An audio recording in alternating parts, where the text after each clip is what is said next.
Good afternoon, everyone. This is Jennifer Schaus coming to you live from Washington, D.C. Thanks for joining us today in our webinar series. Our webinars are typically on Wednesdays, but we've added some additional days and additional webinars to our program this year. As usual, our webinars are all complimentary and they are recorded, including this one today.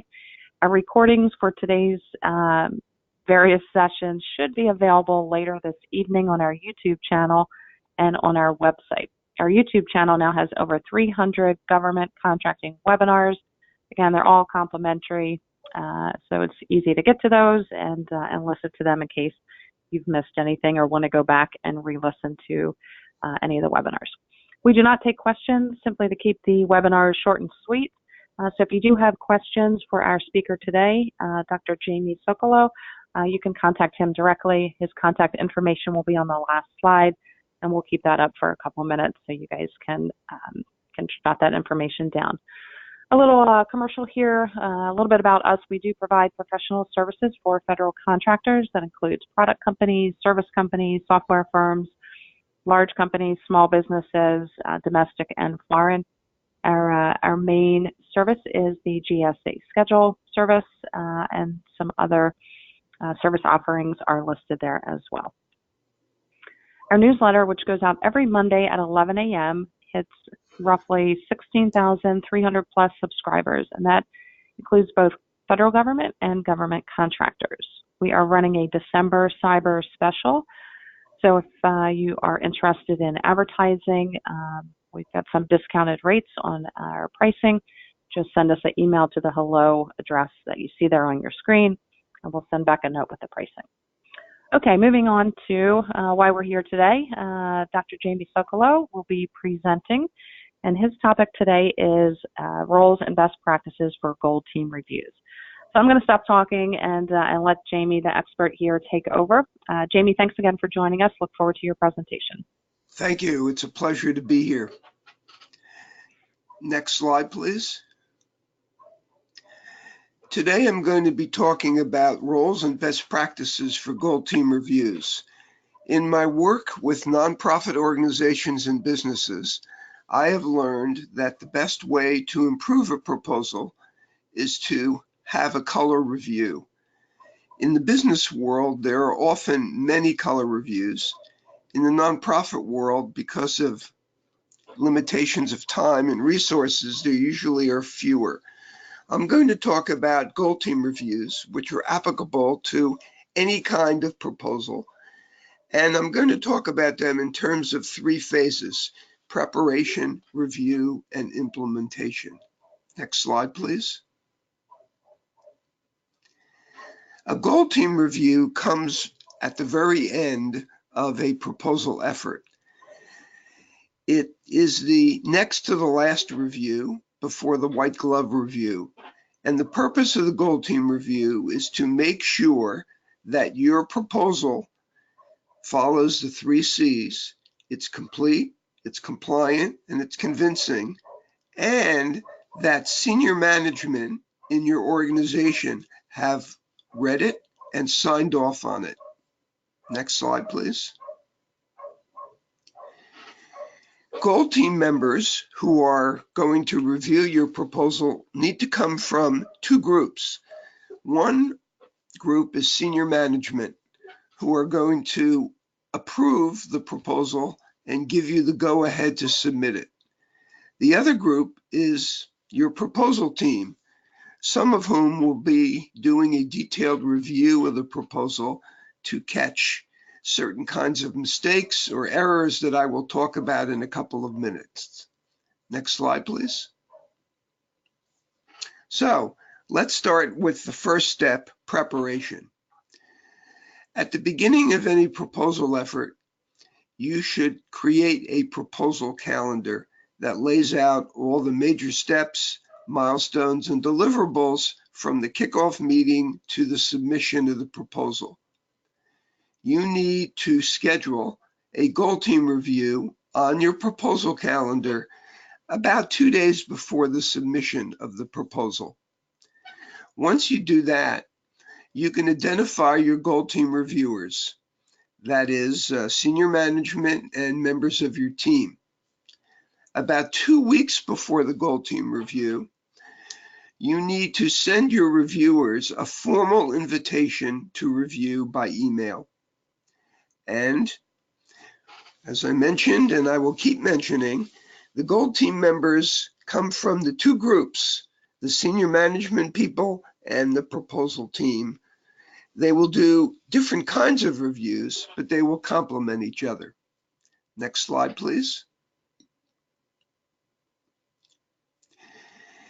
About a week before the review is going to take place, you need to send all the reviewers the RFP.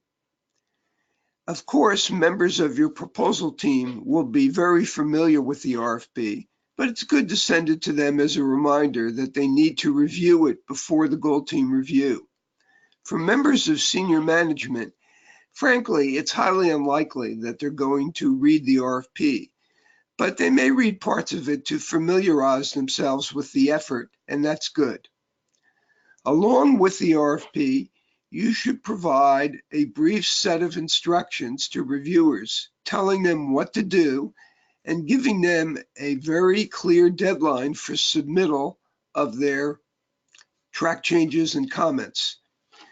For senior management, the instruction should tell them to review the proposal and validate its contents and its pricing.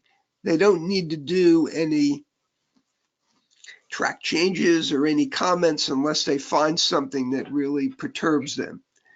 For the members of your proposal team, they should be using track changes and comments to make any changes to the proposal. These changes should not be substantive unless there's still problems that need to be resolved a couple of days before the deadline. Next slide, please. So for senior management, once they get the proposal, they're going to do certain things. They're going to identify the problems and the solution. They're going to verify that the price is reasonable and competitive. They're going to look at the management approach and ensure that everything is clear and that the proposal is going to be superbly managed according to the RFP.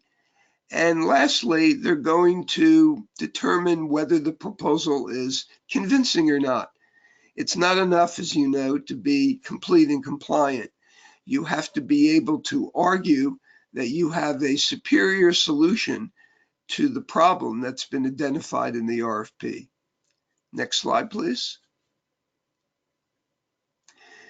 For the members of the proposal team, they need to review the proposal and make sure that it is complete and compliant according to the RFP. If they find any problems, they should identify them. And if they find any typos, spelling errors, formatting issues, those should be identified too. Next slide.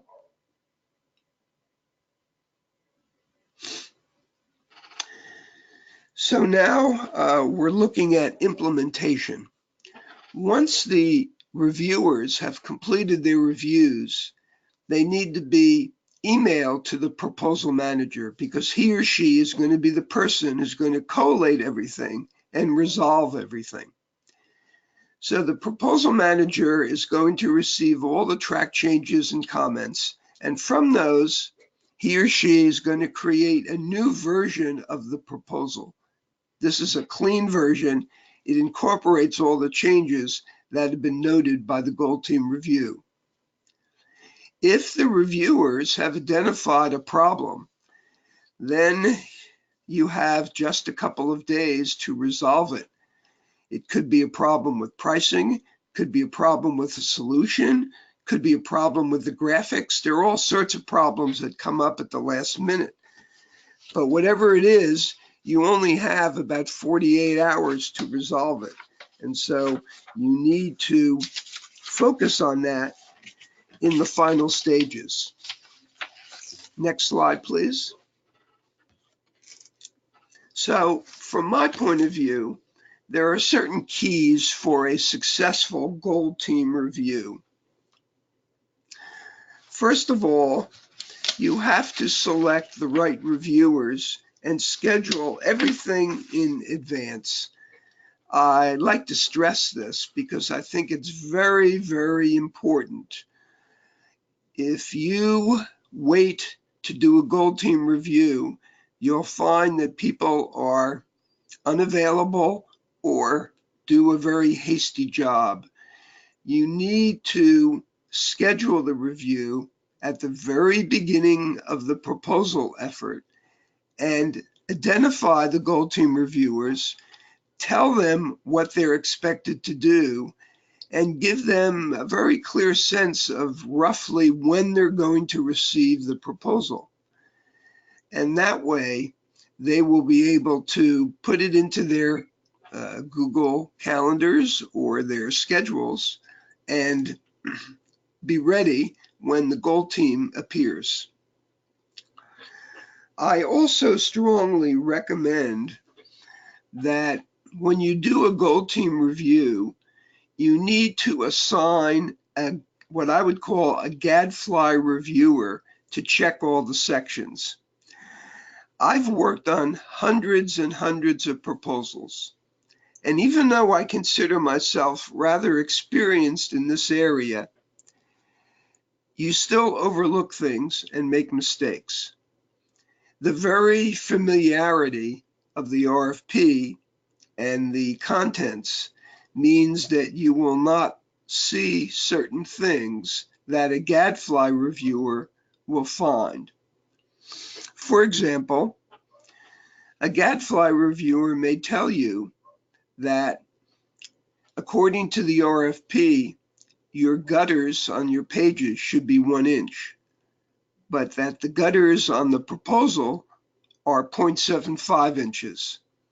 Now, this may sound, for example, very trivial, but it's not, because technically, if you don't conform to the RFP, you can be declared by the government agency to be technically ineligible. Now, it's not likely that you're going to be declared technically ineligible because of your gutters, but it could happen. And so I think it's really, really important to have a special kind of reviewer on the gold team who's going to look at the RFP really carefully, compare it to the proposal, and make sure that everything is there. Because there's still time to change the size of the gutters.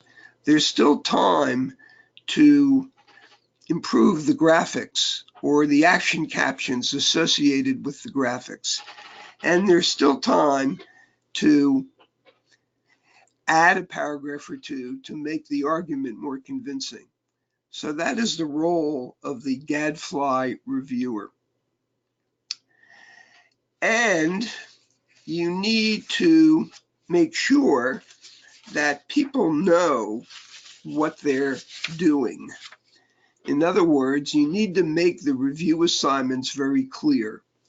And you need to make sure that the reviewers are looking at the 3 C's, that it's complete, compliant, and convincing. Now, for senior management, it's not realistic that they're going to spend a lot of time on the proposal.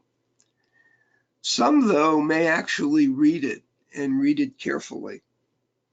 And if they do, you have to hope that you have been working closely with senior management all along and that they are in sync with what you've done. If senior management have problems with the proposal, they should tell you very frankly, and then you will have a couple of days to resolve those problems. For example, they may decide that you don't have a good pricing to win strategy, that the budget needs to be changed in some ways to become more competitive. Or they may decide that your management section is weak and that you've not conveyed to the government all the resources and management tools that you have that are going to result in a very smooth running of this contract that you hope to get. So ideally, senior management will look at this proposal and say, oh, this is great, you've done a good job, the pricing's great, the management volume's great, the technical volume's great, the business volume's great. But if they don't, then you need to listen to what they have to say and make those changes, because ultimately they will decide whether you are submitting it or not. Now, it may appear that it's a foregone conclusion that it's going to be submitted because you've been working on it for a long time and you're only a couple days from the deadline. But I will tell you that I have had situations where I was on a proposal team and the proposal manager had to spend a lot of time convincing the company to submit the proposal because they got cold feet at the last minute, or they thought that there were some things that were problematic about the proposal that need to be changed. So you can't assume that it's a foregone conclusion that senior management are just going to give you the go-ahead. They may have some objections. Next slide, please. Now, if you've done your work well, the next step is going to be a white glove review. And that's going to be a very quick final review to make sure that everything is there and all the I's are dotted and the T's are crossed. By doing a good gold team review, you will ensure that the white glove review will go well. So the gold team review, to summarize, is going to be the review that occurs after the red team. The proposal has been critiqued, it's been revised, it's been desktop published, and now it's in final form. And now it's ready for the gold team review. And so this review, which is often slighted by nonprofits and by companies, is actually quite important because it gives you a final opportunity to make changes to the proposal and to ensure that it is complete, compliant, and convincing. Because in the white glove review, you're not going to be able to do that. You may only have 6 or 8 hours before the submission of the proposal. And so all you're doing is making sure that everything is there. So I would encourage you to do a gold team review. Take it seriously. Plan for it in advance, do it thoroughly, and listen to the two groups on your gold team, senior management and your proposal team. From them, you will get good track changes and advice about how to finish up the proposal and make it as complete and competitive and convincing as possible. And that's my advice about doing a gold team review. Thank you, Jennifer. Jamie, great presentation as always. Thanks for sharing such topical and relevant information. And thanks everybody who attended the webinar today. The recording will be available later this evening. And we've got, I think, 2 or 3 more webinars coming up right behind this one. So thanks again, Jamie. Thanks again to all the attendees, and we'll hopefully see you at our next webinar. Thank you.